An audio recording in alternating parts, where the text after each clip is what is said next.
Magandang araw po sa inyong lahat mga kababayan at welcome back dito po sa PNR at ito nga mga karibin natin, Garcia Kumaliwana. Nako, biglaan to. Huli ang pagsisinungaling. Yan mga kababayan, patungkol po riyan ang ating alamin at bibigyan ng komento ngayong araw na ito. Pero bago pong lahat, kung bago ka pa lang at di pa po nakapag-subscribe sa ating munting channel, please don't forget to subscribe at palike na rin po ng video ito. Maraming salamat po at ito na nga, simulan na po natin to. Sawa na ang bayan ko sa magnanakaw na tao.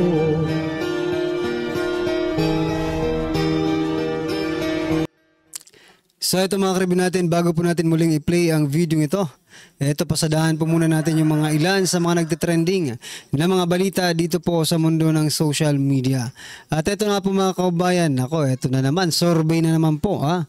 2 araw bago po ang eleksyon. Ito, may nilabas po na survey mga karibin natin, ang SWS survey. Sabi po dito, mga pambato ng administrasyon sa pagkasenador nangunguna sa latest survey ng SWS mga kababayan. Yan Sa pinakahuling pre-election senatorial survey ng SWS, naungusan ni Representative Erwin Tulfo, no? Si Senator Bongo. Yan mga kababayan, ang tanong ko dito mga ka-review natin, naniniwala pa ba kayo dito sa mga survey na ito? Mukhang humahabol po sila. Humahabol po sila sa eleksyon, no? Parang before the election, kailangan makondisyon na ang pag-iisip ng taong bayan na nangunguna talaga ang kanilang mga senador, no? Ang mga senatorial candidate ng administrasyon. Pero ito ang nakakapagtaka mga kababayan, no? Ito po, si Lito Lapid po mga kababayan, nakamute all throughout his term, no? Totoo po yan Kasi hindi nga natin masasabi o hindi natin malalaman na ito pa lang si Lito Lapid ay senador kung hindi pa mag-i-election mga kababayan, no? Kung hindi pa tatakbong senador ulit, nako po, ay hindi ko po ako personally talaga, no, hindi ko po talaga in-expect na senador po si Lito Lapid. Kung hindi pa tumakbong senador ulit, re-electionist, ay doon pa lang natin mga kababayan nalaman na senador pala si Lito Lapid, no? Baka sa susunod, for example, manalo rin ngayon, di ba? Kung manalo man yan ulit si Lito Lapid, baka maging ano din ito, nakamute all throughout his term, no, mga karibin natin. Sabi nga dito sa Pinas Heat, no? Less talk, less mistake. Lito Lapid's calculated committee of silence. Nasa bagay, no? Less talk, less mistake. Pero ikaw po isang senador ng ating bansa, no, mga kababayan. You have to participate, no? Hirap naman kung may sarili kang mundo, di ba? Anyways, ano po ang inyong opinion dyan mga kababayan? I-comment nyo na lang po. At eto pa, impeachment complaint versus PBBM, walang pinanghuhugutan. Ayon po yan kay Yusek Castro. Wala daw pinanghuhugutan yung impeachment complaint against President Bongbong Marcos Jr. Pero ang nakalagay po doon, sana binasa nyo po yung complaint, no, mga kababayan. At isa nga po doon mga karibin natin ay ang pag-aresto kay former President Duterte, no? Kasi obligasyon yun ng it is in your hand, no? Nasa kamay po ng ating Pangulo kung papayagan ba niya o hindi, di ba? Because we are not a member of the ICC, mga kababayan. Ngayon, di ba? Baka wala namang lumalabas na balita na membro na tayo, no? We expect that we are still not a member of the ICC. Pero bakit ganoon po ang nangyari? 'Di ba? Yung accountability po ng isang pangulo, no? Ay parang nasusubukan diyan. Pero kung sasabihin lang ng walang pinanghuhugutan, walang pinanggagalingan yung impeachment, hindi po yan, hindi po Parang it is not acceptable naman. Bakit? Yung kay Vice President Sara ba? Ha? May pinanghuhugutan kayo? Sinabi na nga po ng COA that the office of the Vice President is cleared, no? Sa misuse of funds, mga kababayan. Pero sino lang bang nag-i-insist, no? Yung Kamara, yung Congress, House of Representative lang naman ang nag-i-insist, no? Kaya nga na-impeach na sa kanila impeach na po si Vice President Sara Duterte sa Kongreso. I mean sa Kamara, sa lower house, mga kababayan, no? Impeach na po siya at dito naman sa Senado ang susunod. So what I'm trying to point out here, mga karibon natin, kung imposible namang ma-impeach ka ng walang dahilan lang, kung kayo ang nag-impeach, okay lang. Pero kapag for example, Duterte supporter naman po ang magpa-impeach sa presidente, no? Ayaw nyo na. Kasi ito pong nangyari, mga kababayan, no? Sabi po, no, or eto sabi po ng House Secretary General refuses to accept impeachment raps versus Marcos. Tinuldukan agad nila, mga kababayan, yung impeachment complaint, no? The Office of the Secretary General of House of Representatives has refused to accept the impeachment complaint filed by Duterte Youth Party List Chairperson Ronald Cardima and his wife Marie against President Ferdinand Bongbong Marcos Jr. So tinuldukan agad. So wala nang impeachment ulit, mga karibin natin. Kasi parang please stop. Yun, na-stop na agad, mga kababayan, sa SOCGEN pa lang or sa OSG pa lang, OSC. No? OSG, Secretary General, okay? Ng House of Representatives. Ganun talagang buhay, no? Pero sabi nga ng nag-comment, this is a blessing in disguise, no? Kasi wala rin naman bilang, no? Diyan sa Kamara, if in case magpatuloy po ang impeachment complaint na ito, mga karibin natin, against President Bongbong Marcos Jr., talo rin eh. Kasi biruin mo, yung mga pumirma doon sa impeachment complaint against Vice President Sara Duterte, malamang sa malamang sila rin po ang pipirma. Or hindi pipirma sa impeachment complaint against President Bongbong Marcos Jr. Kaya, blessing in disguise rin ito na hindi po matuloy, no? So ito pa, mga kaubayan, sabi dito ni Lacson at Tito Soto, wala ng oras at walang basihan ang impeachment complaint ayon kina ex-Senator Lacson at ex-Senator Tito Soto. So wala talagang basihan para sa kanila. At wala na rin oras para sa kanila. Pero di ba yung kaya Vice Presidente, wala na ring orasyon at sinasabi po ng ating mga kababayan na walang basihan kasi naglabas na po ng report ang COA at walang nakitang anomalya. So ano pa ang basihan ninyo? Bakit ipinagpatuloy pa rin, no? So it is not the time, no?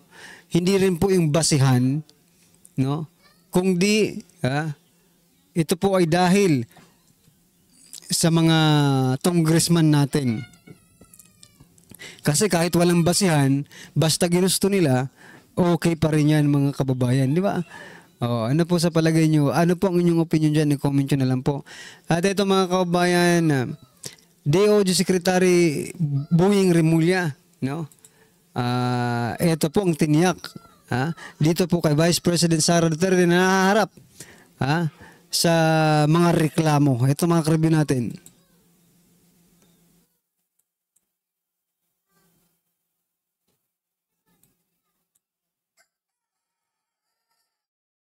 Walang boses.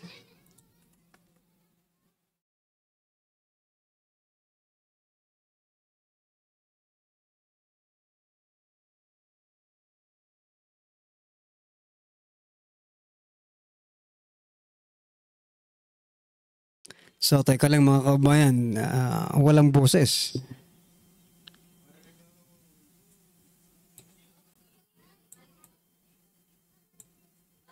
No problem with due process. Everything, we respect the office.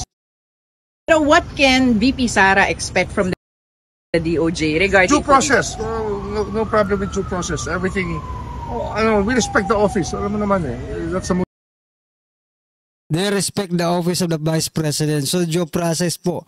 No? Ang may expect ni Vice President Sara Duterte ay due process. Aba? Ang galing-galing naman. Pero doon po sa pag-aresto kay former President Duterte, di ba? Kung i-relate lang natin yung sinasabi ni SOG Boying Remulla na due process, parang hindi po nakamtan ng ni former President Duterte yung tinatawag nilang due process. Dahil nga po may mga paglabag sa ating konstitusyon sa ginawa nilang pag-aresto. At yun nga po ay dalhin po sa custodial state si former President Duterte. Wala. Dinala po nila agad sa eroplano at pinalipad papunta sa ibang bansa. Dahig, mga kababayan. So, sana po panindigan nyo po yung sinasabi nyong due process na yan. No? Kasi ang mga tao ay nag-i-expect talaga ng due process, mga kababayan. Alright? Alright, ito pa mga karibin natin. Last po natin pag-uusapan bago po natin i-play yung video. Sabi po ni Vice President Sara Duterte, this election will decide the future of our country. Siyempre, di ba? Sabi po dito, the election will decide the future of our country. Ang boto ninyo ang magbibigay katiyakan kung maituloy ang pagbabago o tuloy-tuloy na lang tayo sa kapahamakan.